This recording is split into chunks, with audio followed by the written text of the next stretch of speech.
Hungry like a lion plays.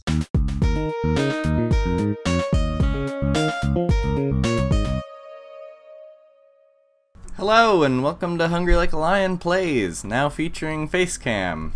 Yeah. So, today we're playing Invisible Inc. This is a stealth game where you control a group of spies and you infiltrate like cyberpunk future dystopian corporations. And I like it a lot, so I thought it would be a good game to play. So we're gonna start a new game, play story. I'm gonna do it on experienced mode because expert tends to end badly with high frequency. So in the interest of actually getting through a full run, I'm gonna do experienced. So we can start with the normal experience things. This is the intro movie, obviously. I'm gonna talk a little bit over it. So this is a roguelike game where you have to go through like a series of missions to build up your team and get equipment and additional characters, and then after ultimately 5 days with the expansion content, you do like a big final mission, and I think it's pretty exciting. I think it's a pretty fun game. I actually think this is a pretty cool opening cinematic. The story in this game is like not very detailed, given that it's a roguelike. It's not really the focus of the game, but it is kind of interesting. So like here, this is the HQ for for Invisible Inc., the spy agency, and they're getting attacked somehow. Their HQ was compromised. So that's Olivia. She's like the I don't know, I guess the person in charge of the agency. You can see some of the agents that you can use in the game here in like this cinematic. Like that blonde woman is Nika. She's one of my favorites. She's really sweet. She's really a bamf in this cinematic. Run, Olivia. Decker, how long till extraction? 30 seconds. That's Decker. I don't really like him. I don't think I've ever actually used him. He's kind of doofy. And I think the cinematic is almost over. That's International, the cool headset. She's actually one of my favorites. Get us out of here. Woo! Invisible Inc. Incognita is the name of your fancy computer thing. We've got work to do. Once we get into the actual game, I'll explain some more of the mechanics. Yeah, so this is the like build your team screen. I have most of the people unlocked. A lot of the agents have like these like second versions, these archive versions. I haven't actually played with many of the archive ones yet. I only have a couple of the archive people unlocked. I don't usually employ people I don't what do you understand, get? Custom but his econ skill chip. set was too You don't even useful get an to pass augment up. to start. That's He's interesting. obviously So each agent generally starts with like an augment and an item or two. He's cleaned up since then, but I keep eyes on. Just So the 20th century they also have, these are their unfortunate starting stats. There's only like 4 We're not attributes in the paying game: for speed, fashions. hacking, strength, and anarchy. One of the things that I like about this game is that most of the systems are like pretty simple and easy to understand. Everything's generally pretty straightforward. So I'm just gonna pick a team. I use Olivia a lot. When it comes to She has a converting really these powerful corporations, augment I know more than any living that human being I'll on the explain planet. at some point. This is not boasting, And it's an undeniable I guess I'm just gonna go with International International is and one of the Olivia best because this is kind of my full-rank favorite operatives I've ever team. seen. But she's held back by an unfortunate abundance of social concern. And If used I'm gonna properly, stick with she's the bedrock basic of programs for now. all You the can winning pick team. different programs, Just don't ask about the plight of the global and they have proletariat. different like kind of strengths and weaknesses. But I'm just gonna stick with this for now. I might do another run of this later, and then I'll experiment with some crazier stuff. But here we go. It's 2074, and corporations rule the world with brutal efficiency. They hit you hard, and now you're on the run. You need to strike back, but you'll never win by force. Keep your agents alive with stealth and cunning. Raid the Corp's facilities for tools and support, and prepare your team for the final showdown. The odds are stacked against you. You will fail, repeatedly, but each time you will learn more about your adversaries, and every restart generates a new world of dangers and opportunities. You have a tough job ahead of you, operator. Don't let us down. Here we go. Operator, are you there? Good. I was afraid you didn't make it out. So, we're the Headquarters operator. is gone. Most of our agents have been captured or killed, and our accounts all frozen. Yeah. I don't know how the corporations found us, but you can bet they won't give up now that they've had a taste of blood.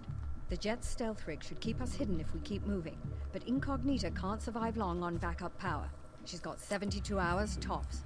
We need to mount a counterattack before then, or we'll be defenseless against their scans. If that happens, we may as well just crash this thing into the ocean. You've never seen the inside of a corporate deprogramming chamber. I won't see the inside of another. Incognita is scanning for targets of opportunity where we can replenish our supplies. Follow her leads and gather what resources you can. I'll run through our contacts and see what favors I can call in. We're going to need all of the advantages we can find in the coming days.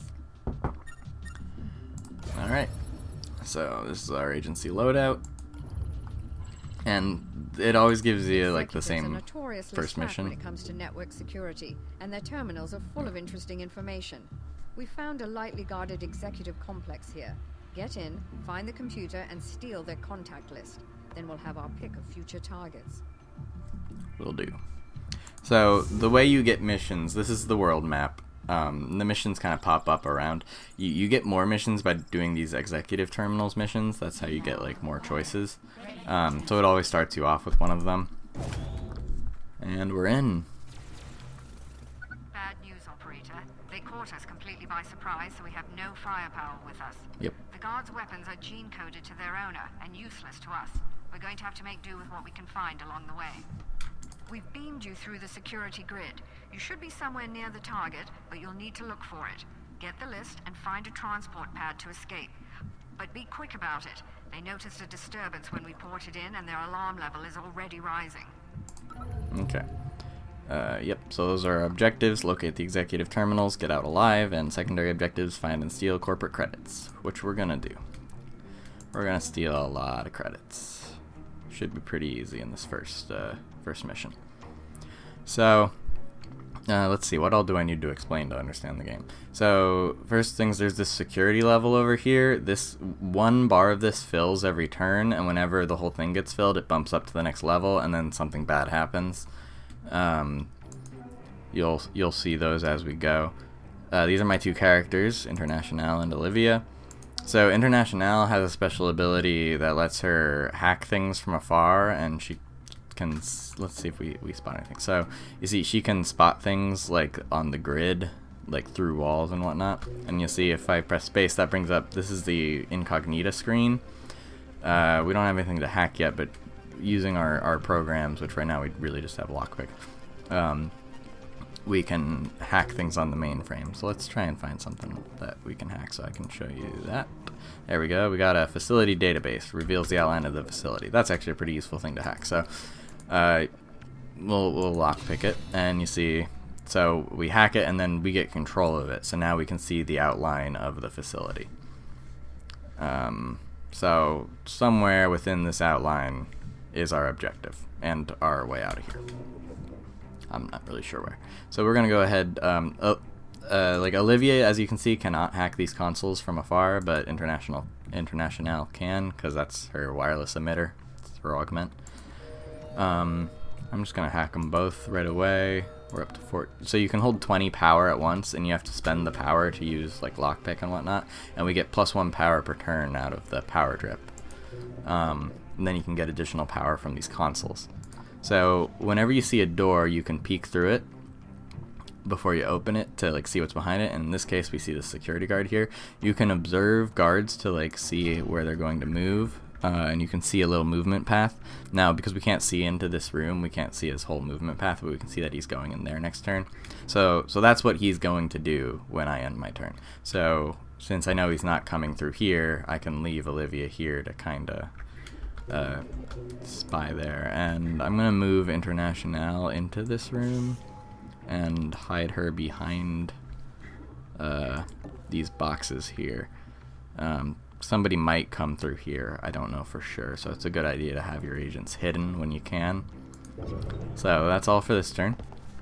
So that guy went in there, as we knew he would. You can see the like other like enemies' footprints as they move, like if you have a character that can hear them, as we did in that case.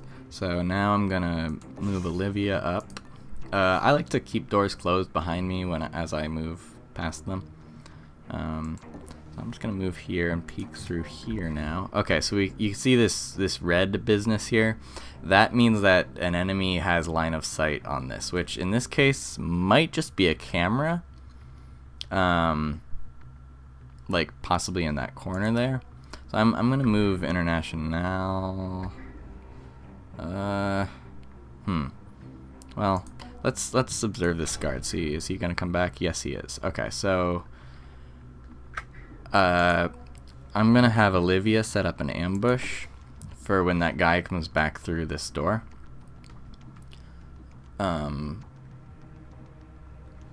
So like your characters come with weapons. Generally, they're neural disruptors. There's a couple other different kind of melee weapons, but the way they work is they knock a guard out for a couple turns. And if you have an enemy that's going to be moving into a spot where your character can attack them, you can ambush them. You have to remember to set the ambush, which if you don't, that does sometimes lead to problems. But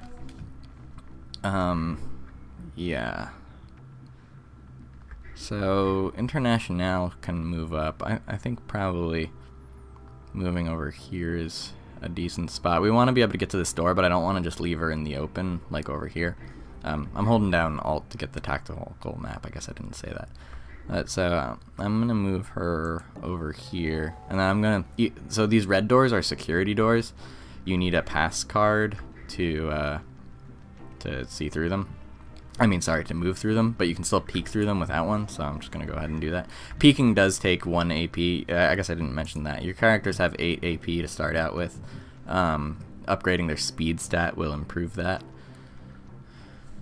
So I think that's all for this turn. I'm not gonna hack this. Well, I guess I could. Well, I guess I can also spend some energy. So yeah, let's lockpick this camera.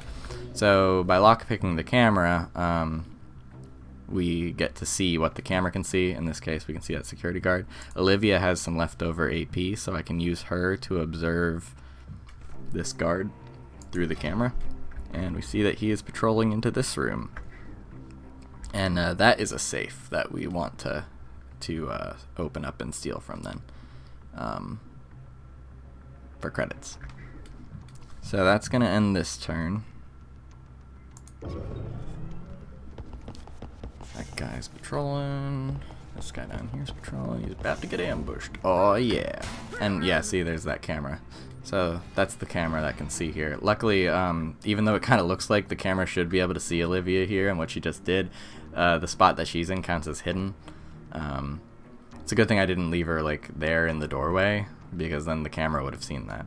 So since that guy's knocked out, I can steal from him. We get a security pass card. That's good. We're gonna go ahead and hack this camera. So now that's our camera. And the basic disruptors, because I'm playing on experienced, will knock the guards out for 3 turns. And you can keep them pinned by having one of your characters like stand on top of them, and that prevents them from recovering, you know, for as long as you're standing on them. So in this case, I think I'm just gonna go ahead and proceed through the facility, because this guy, since this is pretty towards the back, by the time he wakes up, I should be like mostly out of here. So I'm gonna go ahead and close that door. I'm gonna unlock that safe so we can burgle it. Move on over there, steal from the safe, get 150 credits. It's pretty nice. I'll go ahead and hack this console now. So now we're gonna move over to this door and take a little peek. And we see another camera. We can go ahead and take that over. And move here. Just in case, I'm gonna leave her in this room and set up an ambush. I don't think anybody's gonna walk through there, but It never hurts to be prepared. That guy's still patrolling back and forth, as we knew he would. Let's go over to Olivia. So, I guess we don't know for sure that there's nobody looking over here, but I'm going to risk it. Yeah, okay. So go ahead and close that door. So this is a laser grid. In this case, the beams will advance the alarm tracker. So if I go through them, this will go up, which I don't want because that makes bad things happen.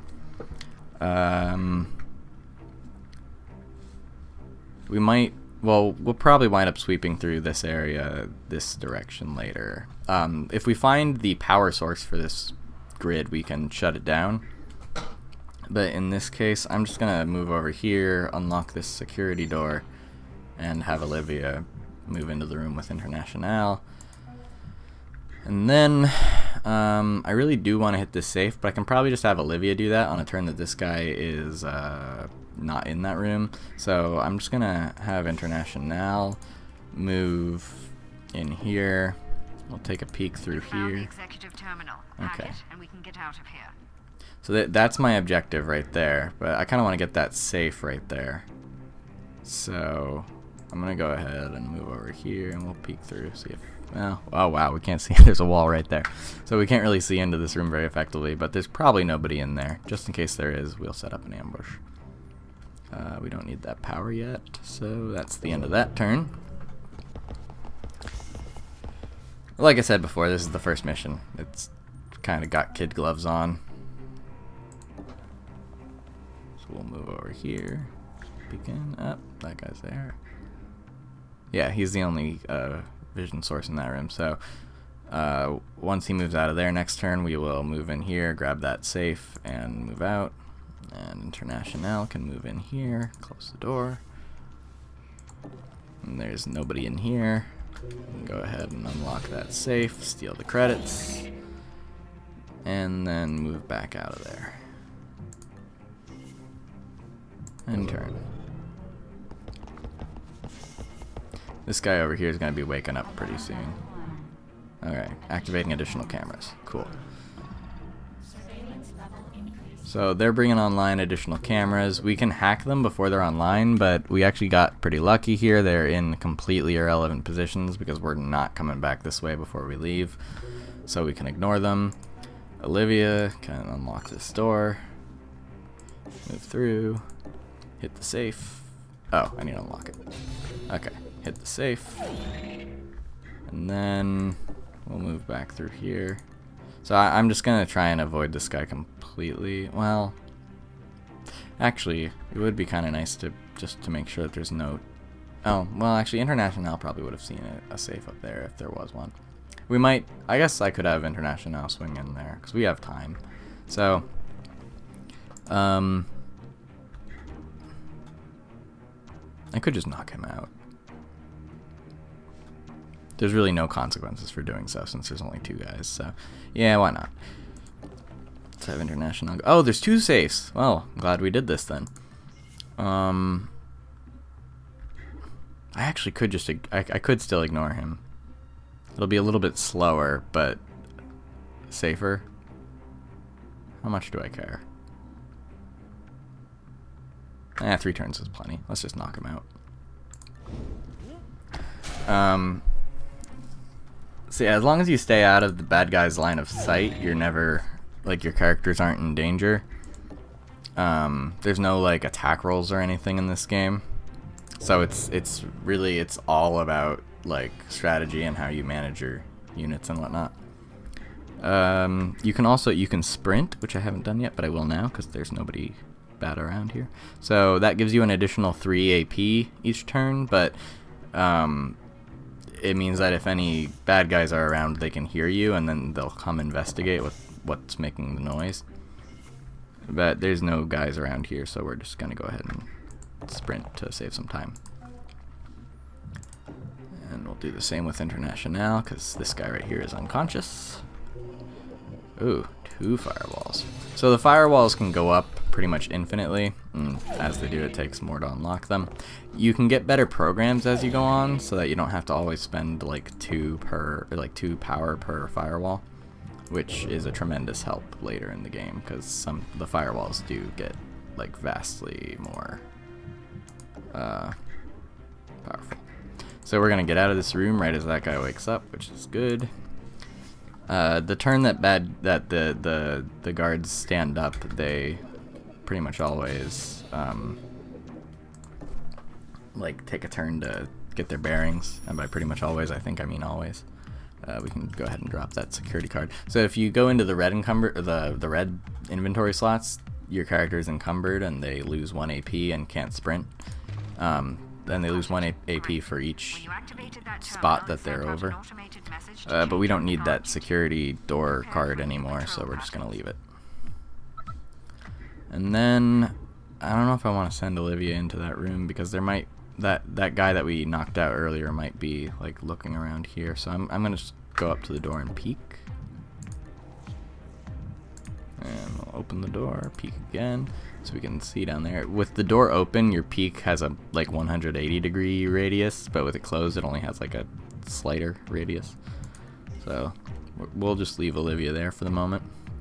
International can go ahead and hack that console there and turn.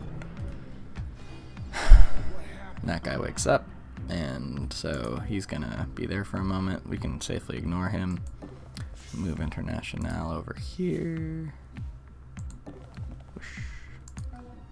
And yeah, Olivia can go through here a while. Close that door. Head over here. Take a peek. There's a guy. Uh-oh. He is, that question mark means that he is investigating, so I don't know what he's investigating. That's the only interest point I see. So I guess this guy's coming over there. Like maybe this guy radioed him or something. But anyway, we're just gonna set up an ambush, which will take care of him. Go ahead. And boom, he's down. I really like the animations in this game. I think they're pretty cool. Oh, so I didn't explain what Olivia's augment does. She has the ambient turbine, so whenever she knocks somebody out, I get power equal to the KO damage she does. In this case, 3.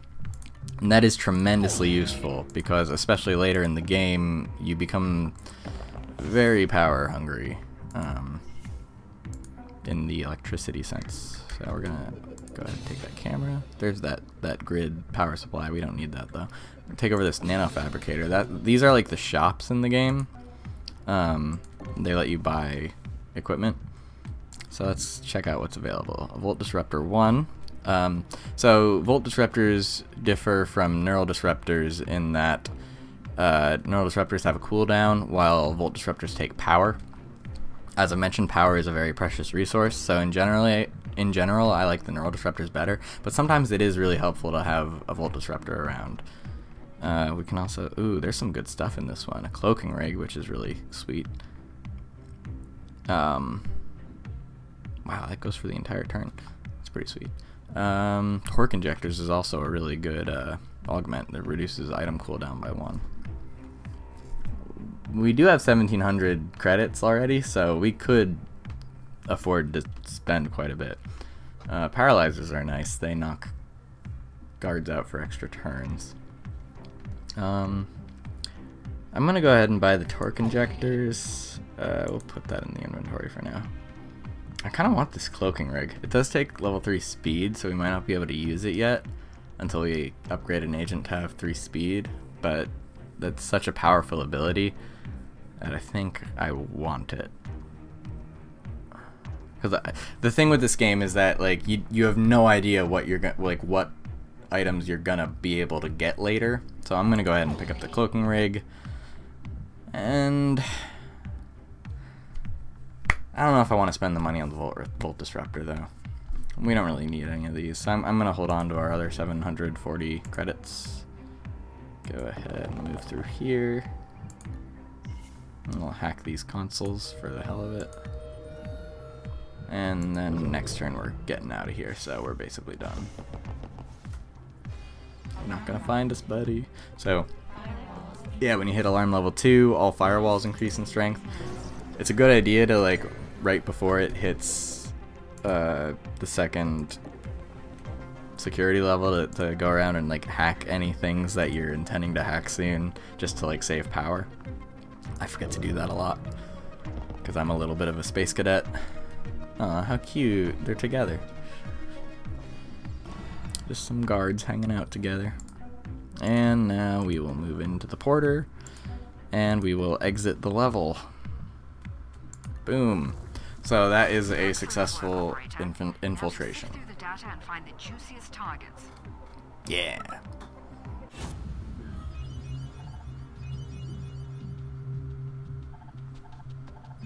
Sweet. We made, well, we spent a lot of money. We did technically make money.